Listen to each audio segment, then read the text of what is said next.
Hi, hello, and welcome back to another Skyblock video. My name is Ashas, and today we will be talking about all of the dungeon bosses and how to do each of them quickly, easily, and efficiently. Without further ado, let's get right into it. First off, we have Floor 1, and Floor 1 is the Bonzo boss. This is the first dungeon boss, and so it is quite simple on what you do. Bonzo has two stages. First stage, he looks kind of like this undead guy, and he spawns some undead, and eventually he does like this wither skull attack. Just go ahead and attack him and kill him. It's not too hard.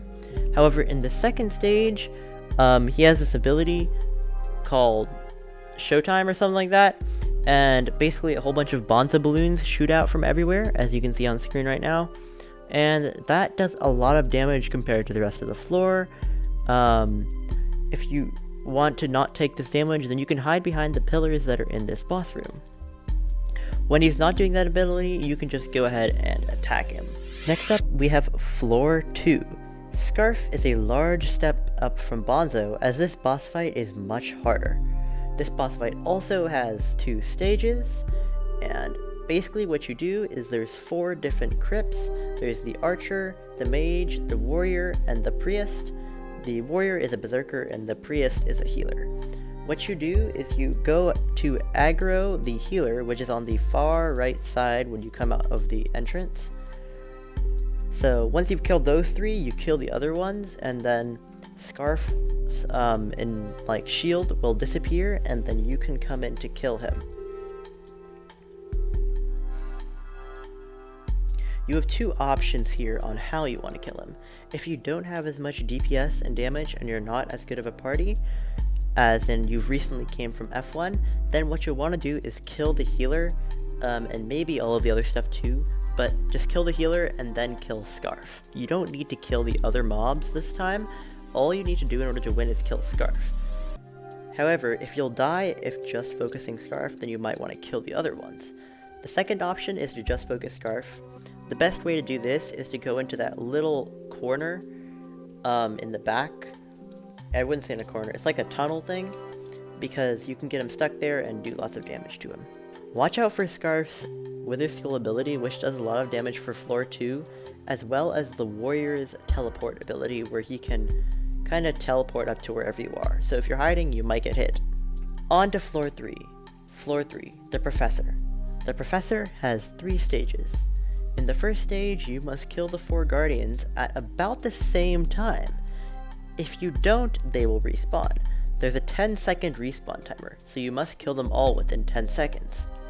Make sure the Archer focuses the Chaos Guardian, because if you're near the Chaos Guardian, it will kill you. It does lots of damage for Floor 3. The other ones aren't too bad, although watch out for the Healthy Guardian's Giga Heal, which will heal all of them back up. So if you don't do enough DPS, then you won't be able to do this boss fight. The Rogue Guardians floating around the outside, you don't really need to do anything with them. They're a mild annoyance. In stage 2, simply hit the Professor until it dies. There's no real strategy, and none of his hits really do a crazy amount of damage. In stage 3, the 4 guardians merge onto the Professor, so what you're going to need to do is move to the middle and kill him. The water will rise slowly as you're doing this if you're too slow, and the boats will spawn, so you're going to have to do that. Next up, we have Floor 4. Now, Floor 4 is the Thorn boss fight, and the biggest quirk of Thorn is that you cannot hit him with normal weapons. You must use the Spirit Bow to hit him. You get the Spirit Bow from killing the Spirit Bear, and the Spirit Bear spawns when enough Spirit mobs have been cleared. So you know that enough have been cleared when that ring around the outside that turns from coal to prismarine lamps, when the entire thing is lit up around the circle, the Spirit Bear will spawn. Spirit Bear does a fair amount of damage, but also Spirit Chickens and Spirit Sheep do lots of damage as well. So just watch out for those, and one of the best things for this one is to just not stop moving. You might notice there's 4 circles on the ground. Most of the time they're just purple-ish, but sometimes they can turn green or red. If they turn green, then it's a healing circle and you can heal when inside of it, kind of like the healer's ability. If it turns red, you have a little bit of time before it sets on fire, and both you and other mobs can be damaged in it. You can do lots of damage if you don't have a big AoE by simply luring mobs into it. So once you have the spirit bow, you need to shoot Thorn. You're gonna only have one shot, and if you miss it, then it'll break, and then you have to do it again and over and over and over again until you hit him. And then you have to do that 4 times, unless you have a tiger or some ferocity, any form of ferocity, because if you have any form of ferocity, then you can double hit or maybe even triple hit Thorn, which will take down the time of the boss fight significantly. On each subsequent hit of Thorn, he will get harder and like faster, and he'll juke you more and stuff like that, so you're gonna have a harder time hitting him.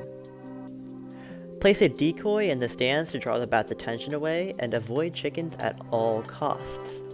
TP to the stands to shoot Thorn if you have no spirit boots, and if you do, simply use the spirit boots to go close and shoot Thorn. And like I said, do this 4 times and Thorn is dead. Next up we have floor 5, the Livid boss. I would say Livid requires the least amount of skill. All you have to do is kill the correct Livid to win, and there's only one stage. The quickest and easiest way to do this is to go up to the eagle shown here above the kind of entrance hallway and attack them. Archer and Mage go on top of the eagle so they don't get hit, and Berserker and everything else just stays in there so that they can do some ground DPS. The Livids will respawn after a short amount of time, so be aware of that. And if it doesn't seem like you're hitting the right one, it's probably because it's sitting on the ground somewhere or in a place where you aren't hitting. Next up, floor 6, Satan. Satan has 3 stages. In the first stage, you must survive the terracottas for a certain amount of time. They do lots of damage and can hit ranged mobs because of the FOT. The best place to survive is right inside the portal you came out of.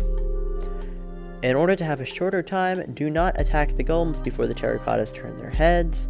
Any other time is fine, but I would recommend when the final giant is being pulled out of the hole. And yes, you might have noticed that we have a Hyperion mage with us. You probably won't have a Hyperion mage, especially on anything except for floor 7. So don't expect to kill all of the stuff immediately. Yeah, Hyperion mage it's just a bad example. Anyway, these terracottas, once you wait them out and Satan gets tired of waiting, then 4 giants will fall from the floor, from the little cages in the top. Watch out for Bigfoot's Stomp, which is when he jumps up and goes back down, and Jollypink's Yeti Sword-like ability thing. They both do lots of damage. If the Laser Guardian is hurting you too much, just retreat to a point where he can't see you and he will stop attacking you. And yeah, after you survive all 4 giants, you have to... Okay. After you kill all 4 giants, the final Satan boss will spawn, which is basically just one giant that has the abilities of the other 4. Self-explanatory, kill Satan, you win. Don't fall into the pit that he comes out of, you will die. Next up, we have the final floor, and that is Necron. Necron has 4 phases and is the hardest and lost boss of the catacombs. In stage 1, you must take both of the end crystals and place on corresponding pedestals. Lure Necron to the beam in the middle and then attack him. If you don't do 1/4 of the damage, repeat until you have. If you know how to fly in this boss, I would not, or just use at your own caution, because it might be bannable. I don't know. I don't do it because I don't want to get wiped or banned. Okay, next up we have Stage 2. In Stage 2, you must step on the yellow, blue, and green colored pressure plates in each corner of the room that activate the 3 crushers with the corresponding color. Lure Necron to it and crush him. Then try to damage him. If you don't lower his health to half, repeat until you have or all 3 pillars are destroyed. Keep in mind that you will not be able to first cycle Necron if it's like you're in a Catacombs 29 or below party. Catacombs 30 is a maybe if you have a Hyperion mage, but low chance. You're gonna have to be in really sweaty parties if you want to 1 cycle every time. The archers and SAs in stage 2 don't respawn, so kill them if you want. Necron can be hit by the pillar even if it isn't at the bottom, so anywhere is fine.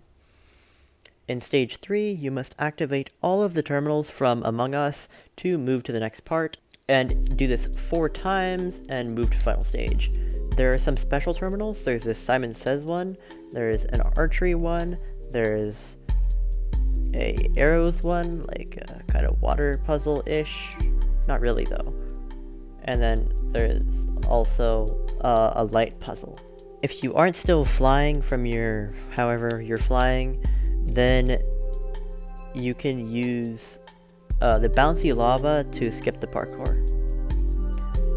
Although watch out because it damages you and you might die and get clowned on. Danker's mod helps with the terminals in this stage a bunch, so get that if you want. And next up, the final stage. Necron will drag you down into this final stage, and all you have to do is hit Necron until he retreats to the middle, then do enough DPS, yes, I said DPS, not damage, to make Necron Frenzy go away. You can know if it's going away if the explosion radius is getting bigger or smaller.